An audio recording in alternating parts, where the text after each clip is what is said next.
Are you ready? As human existence, we will leave our bodies behind and erase our Distance.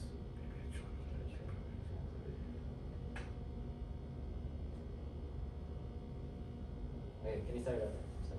What happened? It just didn't make, I don't know, it didn't make sense to me. But, So I just copy paste what you, the document that you gave me. no. Just do that. I just read it wrong. But you have to face me. What? Face me. Oh, Yeah, you don't have to face the camera. why?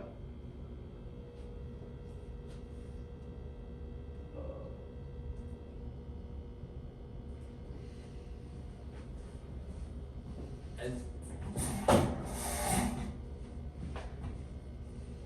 we will leave our bodies behind and erase our existence. Virtual reality's progression might also be the progression of human existence. Our Pandora's box to no longer face pain, discomfort, or limitations in our physical bodies. As humans, we are bound to keep close connections with our senses as we venture into the stimulating world. But in order to progress as species, the real world may be incapable of sustaining us.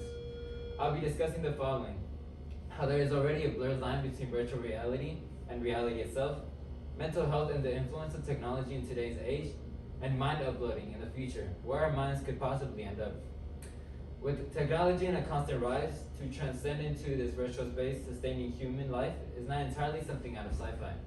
Humans have been limited by their physical nature to progress as species capable of defying laws of nature. So much as eye strain or headaches from constant input of knowledge can classify as limitations in ourselves. Laws of physics hinder our ability to properly explore the universe. Disease and hunger has been a huge threat to the human species for the past decades.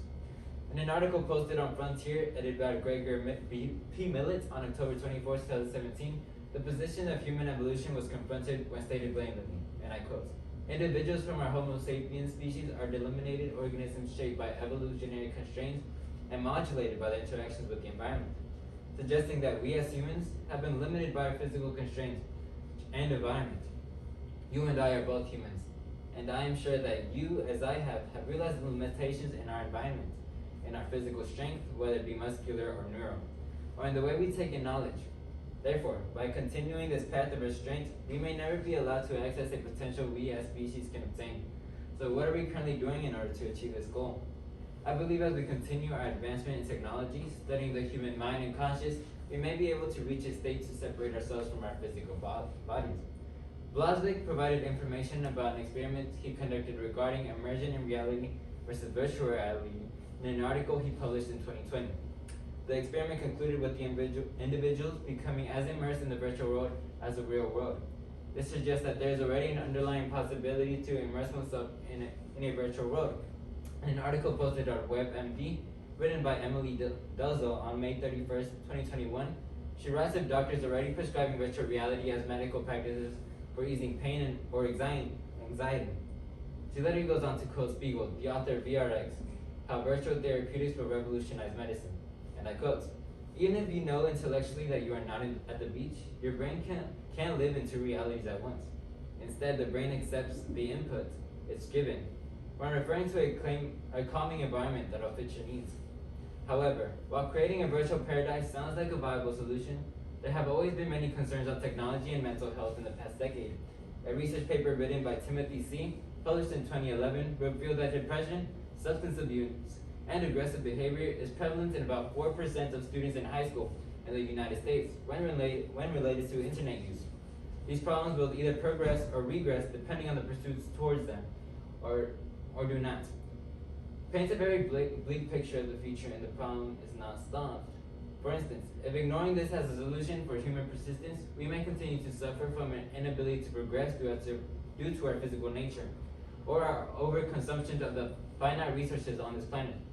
As we continue human activity, so do negative effects in society or the environment due to the human activity. With the pursuit of virtual reality substituting our physical lives, we can shift our worries from those finite resources, achieving the possibility of manipulating our senses to the virtual world. There will also be an expansion in thinking, as we are able to explore concepts thoroughly, as we won't be hindered by physics. Society will become more organized, being connected with Being connected to a world we cater to ourselves, with the infinite possibilities, what can we conclude from this?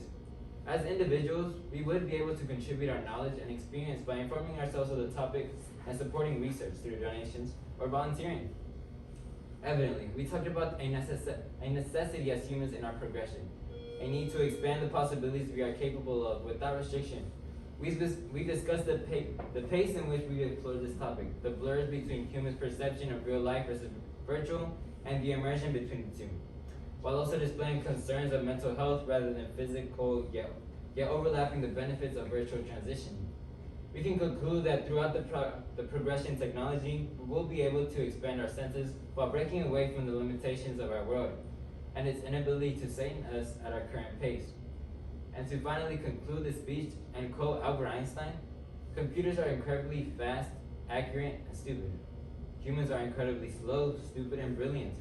Together they are powerful beyond imagination, showing us the bridge between the two of us to cross. Thank you for listening to my speech. That's it.